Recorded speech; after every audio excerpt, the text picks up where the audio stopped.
Boa noite, portais. Eu sou Natália Papais, uma das professoras da equipe de literatura, e quem vai dar essa aula comigo é o professor Altieres. E nessa aula número 7, a gente vai ver um pouquinho mais sobre a terceira geração romântica aqui no Brasil. Eu entendo que a gente ainda não está nas condições ideais para estudar. Infelizmente, a gente ainda não voltou com os nossos encontros presenciais. Mas, em nome de toda a equipe de literatura e acredito que de todo o portal também, eu venho aqui parabenizar vocês pelo esforço e a dedicação aos estudos que vocês estão tendo. A gente sabe que não é um momento fácil. A gente fica preocupado com a nossa situação, a situação das nossas famílias, dos nossos amigos, de como tudo isso vai ficar, como tudo isso vai se desenvolver daqui para frente. Mas a gente parabeniza porque mesmo com tudo ao contrário, vocês estão remando contra a maré e vocês estão se dedicando e estudando, fazendo a parte de vocês.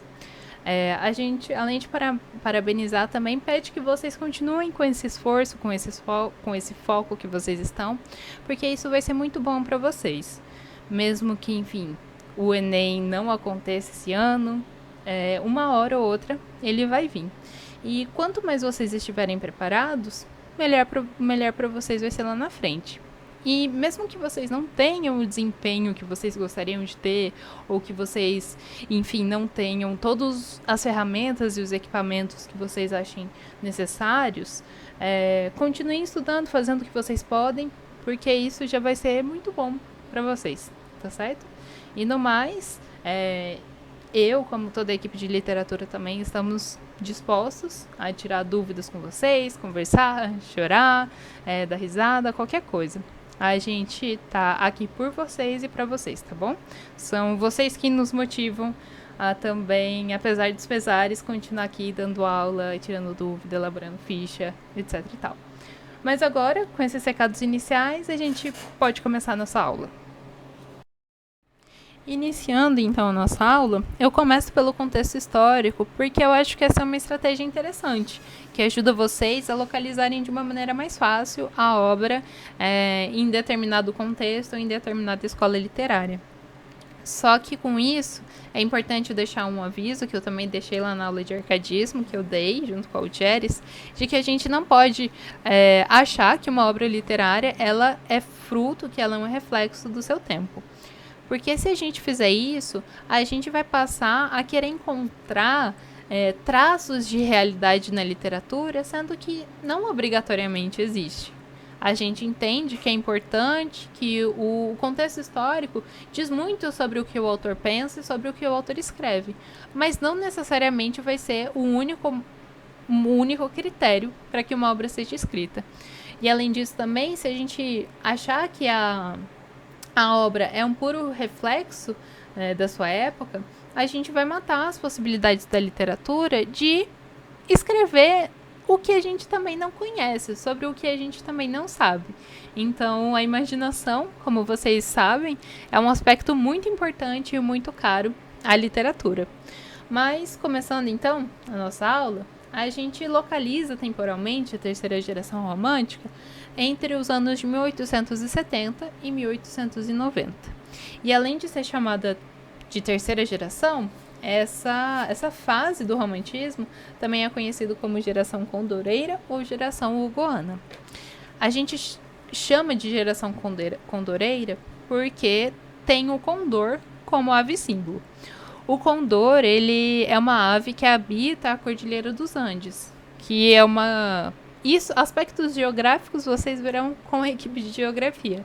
Mas, a grosso modo, a Cordilheira dos Andes é uma cadeia de montanhas muito, muito altas.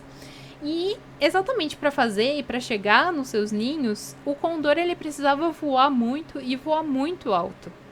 Então, exatamente essa questão do voar alto foi que os autores da época, os autores românticos, associaram o condor à ideia de liberdade.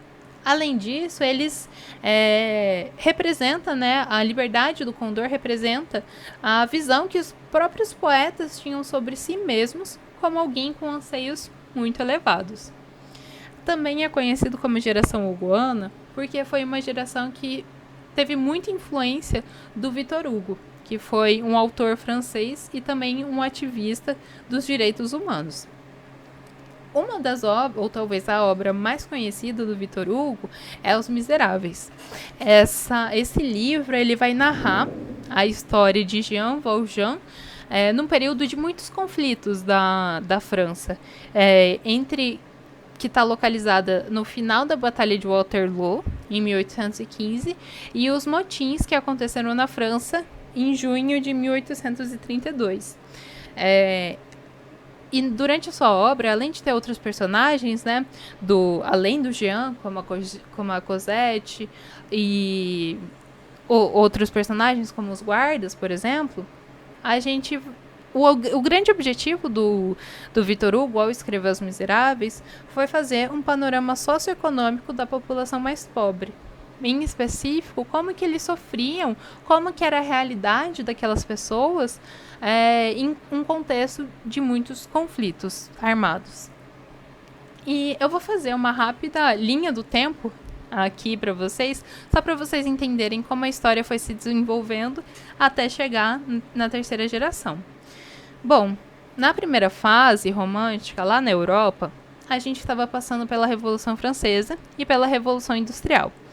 A Revolução Francesa tocou especificamente em aspectos políticos e sociais. Já a Revolução Industrial vai tocar bastante na questão econômica, visto que ela trouxe novas tecnologias, como o motor, né, a combustão, depois as manufaturas, as indústrias de grande escala, entre outros. E, de maneira geral, essas duas grandes revoluções que aconteceram na humanidade impactaram todo o mundo que existia até então, no setor econômico, social e político também. Já durante a primeira fase do romantismo, aqui no Brasil, a gente estava passando pelo nosso processo de independência. Então, a gente deixava de ser uma colônia de Portugal para passar a ser um país com governos, com leis próprias, com uma economia própria. O nosso grande desejo era ser independente de Portugal. Já na terceira fase do romantismo aqui no Brasil, a gente está passando pelo final do Império e pela proclamação da República. A proclamação da República foi em 1889. E, além disso, o abolicionismo também era um movimento que estava muito em voga naquela época, visto que foi declarada, né, a escravidão, foi abolida a escravidão em 1888. Então, todas essas mudanças, todas essas coisas que aconteceram naquela época, proporcionaram uma mudança completa no nosso país, nas suas relações de trabalho, nas suas relações políticas, sociais e econômicas. A gente entende também que essas mudanças, por mais importantes que sejam, na época, elas ficaram restritas a acontecer só na burocracia, ou seja, só no papel. E também nos grandes centros daquela época, que no caso era o Rio de Janeiro, algumas cidades da província de algumas vilas da província de Minas Gerais, Salvador e São Paulo. Mas grande parte da população não vivia nesses centros econômicos. Eles viviam em pequenas vilas, em pequenas cidades que estavam afastadas. Então, consequentemente, eles tinham pouca ideia do que estava acontecendo com o seu próprio país. Isso é interessante também em relação à própria abolição, porque a gente sabe sim que é importante, que foi necessário que acontecesse, já que, enfim, a escravidão foi algo inimaginável. Infelizmente aconteceu, mas foi de uma grosseria, enfim, de uma atrocidade humana muito grande. Mas, ainda que tenha sido muito importante, não teve um planejamento sobre como seria a vida dos libertos após essa abolição. Então, quiseram a todo custo liberar os escravos e, de fato, isso era necessário. Mas muitos desses ex-escravos ficavam sujeitos a condições de vida e de trabalho muito piores do que as que eles estavam na escravidão. Exatamente porque não teve um planejamento sobre como seria a vida pós-abolição. E essa falta de planejamento, a gente consegue perceber os seus impactos até hoje. Seja através do racismo que está instaurado na sociedade, que permeia as nossas relações, seja através do retrato da nossa sociedade que a gente tem, onde grande parte da população negra, que inclusive é a maioria no Brasil, está em condições de vulnerabilidade social.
Já em relação às características, uma das principais mudanças, né, que a gente vai observar, como eu disse, é essa negação do amor platônico. Se a gente for ver na segunda geração, o amor, a relação amorosa, ela era sempre idealizada, ela nunca seria alcançada pelo poeta. Já na terceira geração romântica, a gente vai ter o oposto disso. A relação amorosa, ela acontece de fato e a mulher, ela recebe uma forma. Então, com isso, ela consegue ser tocada, ela consegue ser amada, certo? E ao invés de ser vista como um ser puro, angelical, inatingível, A partir da terceira geração romântica, a gente vai ver que o amor entre o lírico e a sua amada, de fato, vai acontecer. E exatamente por causa dessa consumação do amor, por assim dizer, a gente vai perceber certa medida de erotismo mesmo nas publicações do período. E, além disso, uma das características talvez principais da terceira geração romântica é a crítica e a denúncia social, além, né, claro, dessa busca pela liberdade. Não só essa liberdade, não só em relação a questões formais da literatura, em relação à métrica, estilo e tudo mais, mas também em relação ao que eles propunham para a sociedade, entende? Eles queriam poder escrever sobre qualquer coisa. Além disso, então, eles vão se concentrar nos povos marginalizados, especificamente nos negros, porque era a maioria naquela época, e estava passando pelo processo de abolicionismo. Então, as pessoas elas queriam que eles fossem libertos, mas não sabiam como ia ser a vida daquela população após a abolição. E eles queriam e eles buscavam muito informar a sociedade sobre a realidade. Então, eles, além disso, eles também, né, queriam influenciar um pouquinho a maneira como a sociedade pensava sobre determinada atitude, enfim, sobre determinados aspectos da sociedade. E é interessante que, ao fazer tudo isso, eles também propunham mudanças. Então, assim, não era só um bando de palestrinha. Eles eram pessoas muito ativas politicamente, que estavam sempre junto à população, informando elas sobre o que estava acontecendo e também propondo melhorias, não só junto com a população, mas também no aspecto mais governamental, mais burocrático da coisa. Quando a gente for ver Castro Alves, a gente vai conseguir perceber isso claramente, porque grande parte, se não a maioria das publicações dele era em relação aos escravos. Tanto é que é por isso que ele é chamado de poeta dos escravos. E uma coisa que é interessante, mas que a gente não vai dar tanta atenção na nossa aula, porque infelizmente ou felizmente não é muito cobrado no Enem, mas é em relação ao teatro. Porque antes do romantismo, a gente tinha basicamente o gênero literário mais trabalhado era os sonetos. A gente tinha muito mais textos em verso do que em prosa. E o teatro, então, nem se falava.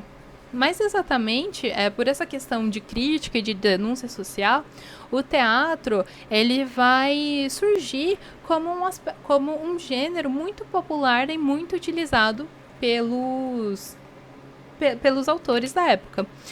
Visto que grande parte da população, mais de 80%, não era alfabetizado e não tinha acesso aos livros, era necessário que essa conscientização que os autores queriam se desse de alguma outra maneira. É por isso, e o teatro, ele casou bem com esse desejo dos autores, porque era uma forma dos autores passarem a sua mensagem de uma maneira que o seu público entendesse. Visto que essa compreensão do enredo do teatro, para quem foi, sabe que você precisa compreender o que os autores estão falando, como que é a dinâmica entre os personagens daquela peça. Então é bem mais fácil porque é bem visual, sabe? Ao invés de você ter que exercitar a literatura se fosse através de um livro. E também os poemas que a gente vai achar, vai encontrar durante a terceira geração, vocês vão ver que é, assim, pra gente não, porque a gente tá acostumado com outro ritmo de leitura agora, mas na época eles eram muito fáceis de ser decorados e declamados para várias pessoas de cor, assim, sabe? Então eles realmente estavam muito preocupados em atingir a população com seus escritos, informando sobre a realidade. Tanto é que essa preocupação vem através da forma como eles escreviam, seja pelos teatros, seja pelas peças, né, dramáticas, seja pelos poemas que são facilmente recitados. E, além disso também, um dramaturgo, só que eu gostaria de destacar bem rapidamente aqui, é o Martins Pena. Ele foi um dramaturgo que escreveu durante a geração condoreira do romantismo, e o gênero que ele mais costumava escrever, o gênero dramático, que ele mais costumava escrever era uma comédia de costumes, que basicamente é uma peça de teatro que faz uma sátira social da classe média. E ele focava bastante nas relações amorosas e também na ascensão ao poder. E é interessante que ao escrever as suas peças, ele escrevia alguns personagens característicos. E esses tipos, né, característicos que a gente chama, era normalmente sempre o malandro, o estrangeiro e a mulher. É interessante que a mulher, nas peças teatrais de Martins Pena, era sempre a pessoa responsável por segurar as pontas da família, sabe? Aquela que o mundo pode estar virando de cabeça para baixo e ela tá lá firme, segurando a família, cuidando da honra da família, do patrimônio da família. Então, assim, é uma relação bem interessante em relação à representação da mulher naquela época. E Martins Pena também, ainda que ele não seja muito conhecido da gente hoje em dia, na época ele era muito popular, porque ele escrevia exatamente para as camadas mais populares. E, consequentemente, como as camadas mais populares eram a maioria, ele se tornou um autor bem popular mesmo. Enfim, agora que a gente terminou essa nossa primeira parte sobre o contexto histórico e as características da terceira geração romântica, a gente vai ver com Altieri agora 2 autores dessa geração, que são Castro Alves e Sousa Andrade.